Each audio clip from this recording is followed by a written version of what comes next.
اگر کوئی آدمی واقعی جیسے آپ نے بیان فرمایا ہے کہ اپنی اس ذمہ داری کو پورا نہیں کرتا تو حضور سے جب پوچھا گیا تو آپ نے فرمایا کہ تم اپنے خرچ کے برابر لے سکتے ہو، اس کو چوری نہیں کہا جائے گا۔ ام حسب الذين اجترحوا السيئات ان نجعلهم كالذين آمنوا وعملوا الصالحات سواء محياهم ومماتهم ساء ما يحكمون۔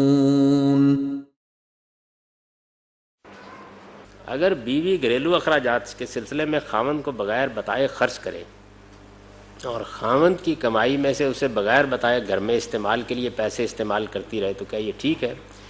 کیونکہ اگر خاوند سخت مزاج بلکہ بد مزاج ہو تو اس صورتحال میں سے بچنے کے لیے اگر بیوی خاموشی سے بغیر پوچھے میاں کی کمائی کو استعمال کرتی رہے تو کیا یہ ٹھیک ہے؟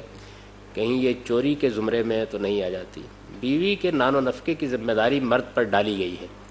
اگر کوئی آدمی واقعی جیسے آپ نے بیان فرمایا ہے کہ اپنی اس ذمہ داری کو پورا نہیں کرتا تو حضور سے جب پوچھا گیا تو آپ نے فرمایا کہ تم اپنے خرچ کے برابر لے سکتے ہو، اس کو چوری نہیں کہا جائے گا۔